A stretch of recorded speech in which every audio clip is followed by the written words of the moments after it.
کو لائک کریں، ہمارے چینل کو سبسکرائب کریں، اس ویڈیو کو لائک کریں، ہمارے چینل کو۔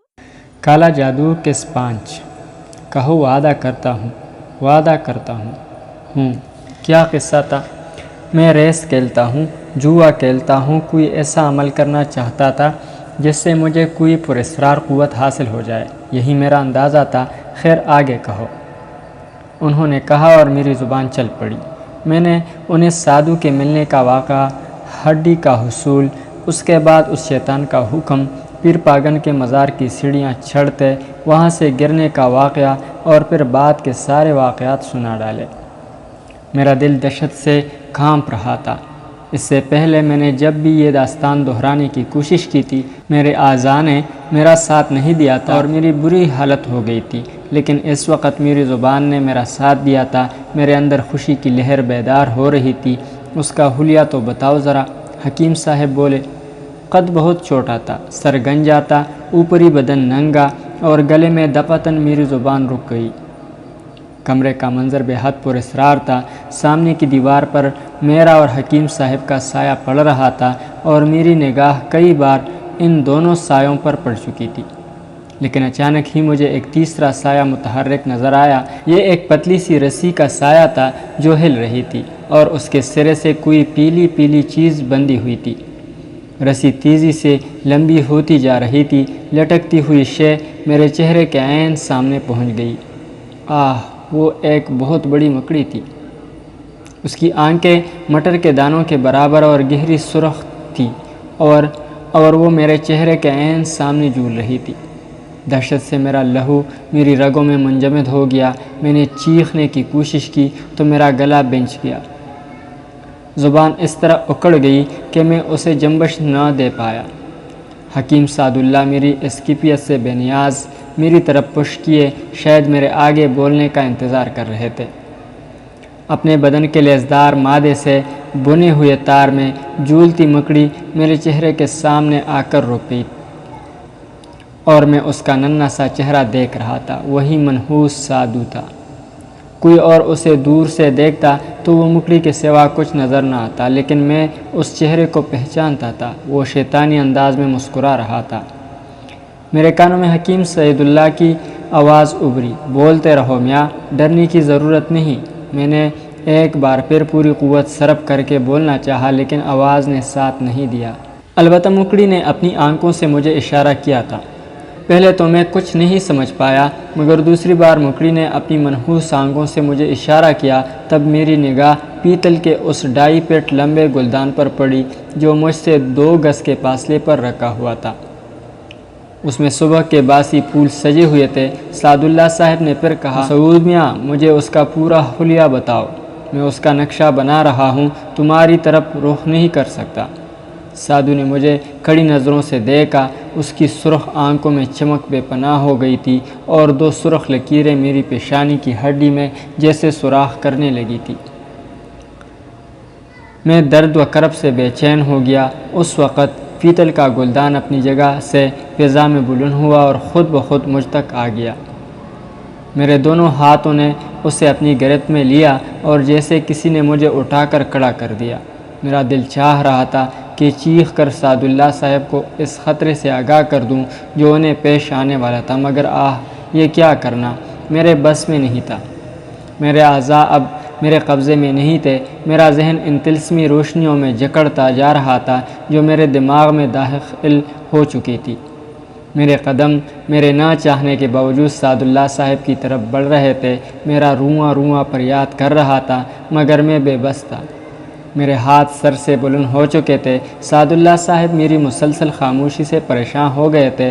انہوں نے کسی قدر ناخوشگوار لہجے میں کہا، میاں کچھ منہ سے تو بولو، تم نے ہماری ساری محنت۔ یہ کہہ کر انہوں نے پہلو بدلا اور رخ تبدیل کر لیا، مگر میں ان سے بالکل نزدیک تھا۔ میرے ہاتھ بلند ہو کر جھک چکے تھے اور کوئی 3 کلو وزنی گلدان ان کے سر کا نشانہ لے چکا تھا۔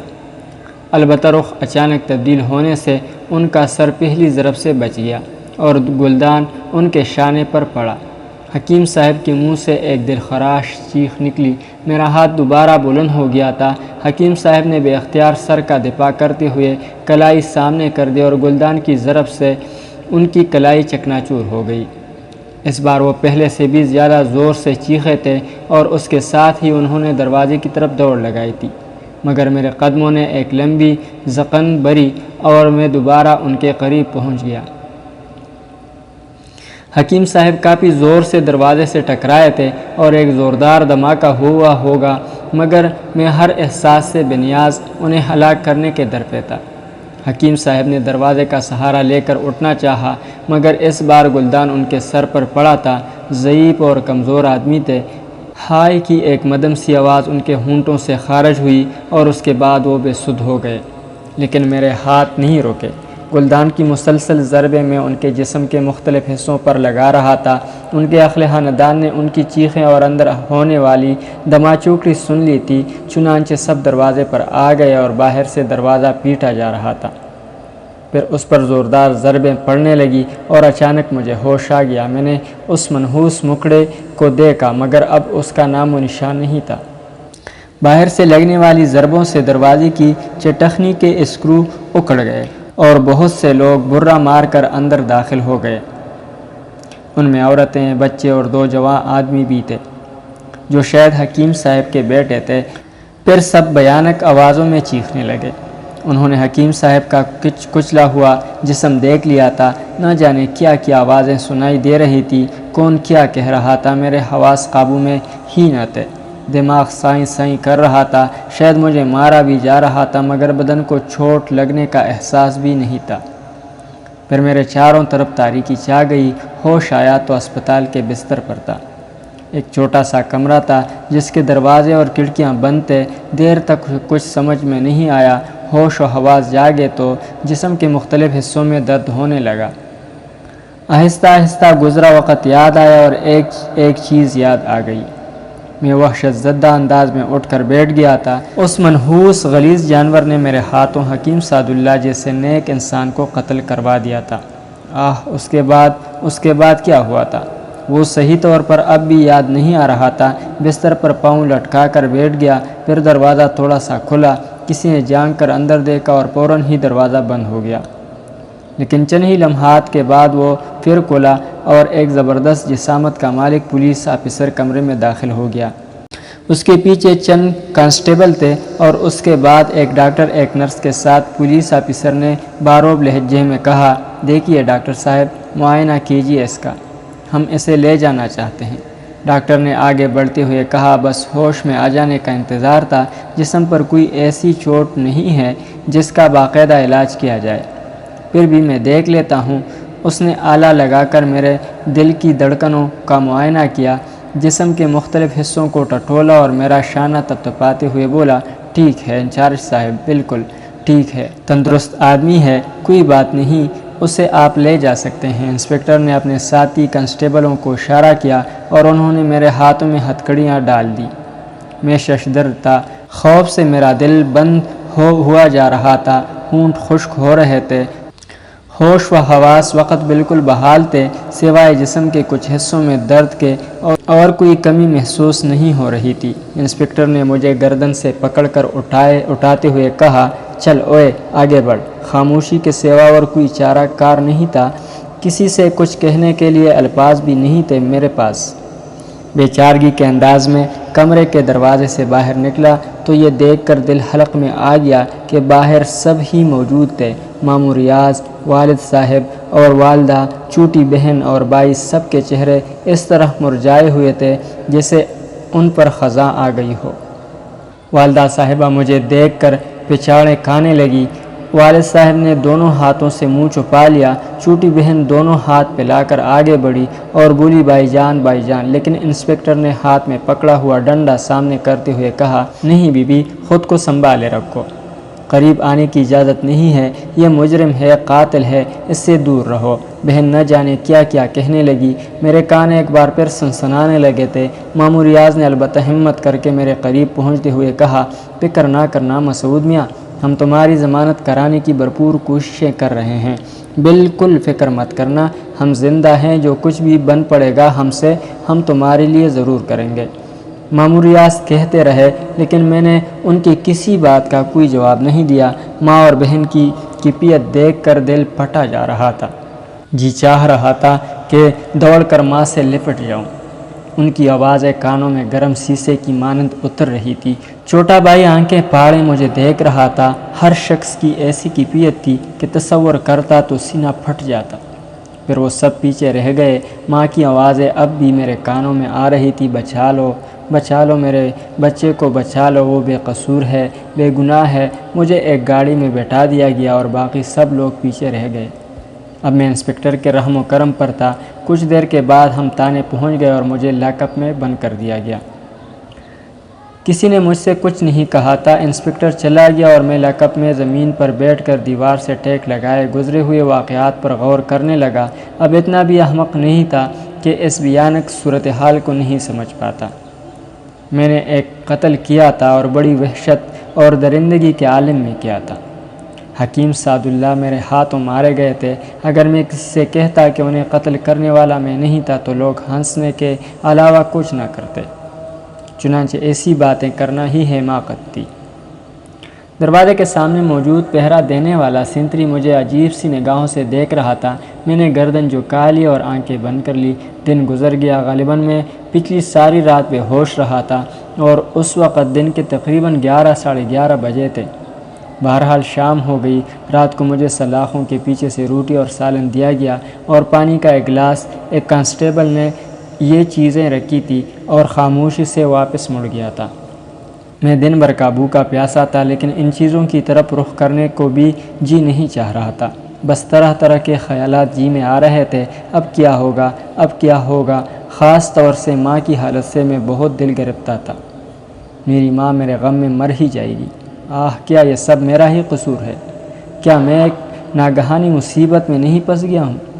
لیکن اگر پس منظر میں نگاہ دوڑاتا تو سچ مچ قصور اپنا ہی نظر آتا تھا۔ وہی ساری چیزیں ذہن میں آ جاتی تھی۔ کائنات میں بسنے والے محنت مزدوری کر کے اپنا پیٹ پالتے ہیں۔ اگر میری طرح سے ہر شخص ان آسان راستوں کو تلاش کرنے کی کوشش کرے تو کاروبار حیات معطل ہو جائے۔ یہ سب غیر فطری تھا، ناجائز تھا، اللہ کے بنائے ہوئے اصولوں سے انحراف تھا اور اسی انحراف کی مجھے سزا ملی تھی۔ تو میں اسی سزا کا مستحق اور اب بعد میں پچھتانے سے کچھ نہیں مل سکتا تھا۔ ٹھنڈی سانس لے کر خاموش ہو گیا۔ پہرا دینے والے سنتری نے جب کافی دیر کے بعد بھی کانا اسی طرح رکھے ہوئے دیکھا تو چہرے پر ہمدردی سجائے میرے پاس پہنچ گیا۔ کھالے بابو کھالے، برا کام کرتے ہوئے کچھ نہیں سوچتے تم لوگ، جنون میں آتے آگے بڑھ جاتے ہو کہ اللہ کی بنائی ہوئی زندگی کو ختم کر دیتے ہو اور بعد میں پچھتاتے ہو۔ کانا تو تجھے کانا ہی پڑے گا، آج نہ صحیح کل کائے گا۔ یہ پیٹ کب پیچھا چھوڑتا ہے؟ میں نے اداس نگاہوں سے سینتری کو دیکھا۔ حالات سے بے خبر انسان اس سے زیادہ اور کیا کہہ سکتا تھا؟ پھر میں نے آہستہ سے کہا، بھائی اس وقت بھوک نہیں ہے، بعد میں کھا لوں گا، تیری مرضی ہے، مگر تو نے ایسا کیوں کیا؟ اللہ بہتر جانتا ہے، گناہوں کی سزا ہے۔ ہاں، اللہ سے ہمیشہ توبہ کرنی چاہیے، سینتری نے کہا۔ کانا اسی طرح رکھا رہا۔ رات ہو گئی اور میں زمین پر کمبل بچھا کر لیٹ گیا۔ آنکھیں بند کر کے گھٹنوں میں سر دے کر خیالات کی دنیا میں کھو گیا۔ کوئی فیصلہ نہیں کیا جا سکتا تھا۔ ظاہر ہے جو کچھ ہوا تھا اس میں میرا عمل بھی برابر شامل تھا۔ اگر سوچ کا اندازہ یہ نہ ہوتا تو شاید یہ سب کچھ بھی نہ ہوتا۔ نین البتہ فراخ دل ہے، اس نے اپنی آغوش مجھ سے نہیں چینی تھی اور رات کے کسی حصے میں میری آنکھ میں آ بسی تھی اور اس کی مہربانی نے سوچوں کے دکھ سے نکال دیا اور اس وقت جاگا جب سورج کی کرنیں چاروں طرف پھیل چکی تھی اور ایک روشن دن نکل آیا تھا۔ لیکن یہ روشن دن بڑا تکلیف دہ محسوس ہوا۔ آہ، کاش اتنی طویل نیند آ جائے کہ سوچنے کا موقع ہی نہ مل سکے۔ دن کے 12:30 بجے ہوں گے جب میں نے مامور ریاض کو دیکھا۔ کالے کوٹ میں ملبوس ایک صاحب کے ساتھ لاک اپ کے دروازے کی طرف آ رہے تھے۔ انہیں دیکھ کر میں کھڑا ہو گیا۔ مامور ریاض بہت خوش مزاج انسان تھے، ہر وقت ہنسنے ہنسانے کی عادی، کبھی ان کے چہرے پر سنجیدگی دیکھی ہی نہیں گئی تھی۔ سوائے ان پچھلے دنوں کے جب سے میں اس عذاب کا شکار ہوا تھا، لیکن اس وقت تو ان کی صورت دیکھنے نہ دیکھی جا رہی تھی۔ یوں لگ رہا تھا جیسے اچانک ہی بوڑھے ہو گئے ہو۔ لڑکڑاتے قدموں سے میرے قریب آئے کالے کوٹ والے صاحب نے کہا، کہو میاں، کوئی تکلیف تو نہیں ہوئی؟ مارا پیٹا تو نہیں کسی نے تمہیں؟ نہیں، میں نے آہستہ سے جواب دیا، ہوں، میرا نام ضمیر الدین ہے اور میں تمہارا وکیل ہوں۔ دیکھو میاں، مجھ سے کچھ چھپانے کی ضرورت نہیں ہے۔ وکیل نے کہا، مسعود میاں، ہم تمہاری ضمانت کی کوشش کر رہے ہیں۔ وکیل صاحب کو سب کچھ صاف صاف بتا دو۔ میں نے عجیب سی نگاہوں سے ماموں کو دیکھا، اپنے ذہن کو ٹٹولا۔ زبان پر کوئی بوجھ نہیں تھا، دماغ آزاد تھا، یعنی جو چاہوں کہہ سکتا ہوں۔ لیکن اب اس کیفیت سے کوئی خوشی نہیں ہوئی تھی، کیونکہ جو کچھ ہو چکا تھا وہ ہی اتنا تھا کہ کسی خوشی کا کوئی امکان باقی نہیں رہا تھا۔ میں نے بمشکل تمام کہا، میرا کچھ کہنا بے معنی ہے۔ ماموں صاحب، میں نے عالم ہوش میں یہ سب کچھ نہیں کیا۔ تمہاری کیفیت کیا تھی؟ ماموں ریاض نے پوچھا۔ بس ہوش حواس نہیں تھے۔ آپ کو اس کا اندازہ ہے؟ میں نے مختصراً کہا۔ یہ دورے تم پر کب سے پڑ رہے ہیں؟ وکیل صاحب نے کہا۔ یہ دورے نہیں ہوتے، تمہیں یہ دورے ہوتے ہیں۔ تمہیں اپنا ذہن تاریک لگتا ہے، ہاتھ پاؤں بے قابو ہو جاتے ہیں، پھر تمہیں کچھ یاد نہیں رہتا اور یہ بھی پتہ نہیں ہوتا کہ تم کیا کر رہے ہو۔ سمجھ رہے ہو نا میری بات؟ وکیل صاحب بولے اور میں نے سمجھنے والے انداز میں وکیل صاحب کو دیکھنے لگا۔ وہ پھر بولے، یہاں کسی نے تمہارا بیان لیا ہے؟ نہیں۔ گڈ، یہ بہت اچھا ہوا۔ تمہیں بیان میں یہی کچھ کہنا ہے جو میں تمہیں بتا رہا ہوں؟ جی، میں نے کہا اور وکیل صاحب مجھے بتانے لگے کہ مجھے کیا بیان دینا ہے۔ میں خاموشی سے گردن ہلاتا گیا، پھر یہ دونوں چلے گئے۔ چلتے ہوئے ماموں ریاض نے مجھے پھر پرسکون رہنے کی تلقین کی۔ میں ان کی کیفیت سمجھ رہا تھا، وہ میرے سامنے خود سنبھل رہے تھے، لیکن گھر میں کیا کوہرام مچا ہوگا میں جانتا تھا۔ 2:30 بجے کے قریب مجھے لاک اپ سے نکالا گیا اور انچارج صاحب کے سامنے پیش کیا گیا۔ یہاں میں نے حکیم سعد اللہ کے بڑے بیٹے کو بھی دیکھا تھا، جو خود گورنمنٹ آفیسر تھے۔ میں نے انہیں سلام کیا تو انہوں نے منہ پھیر لیا۔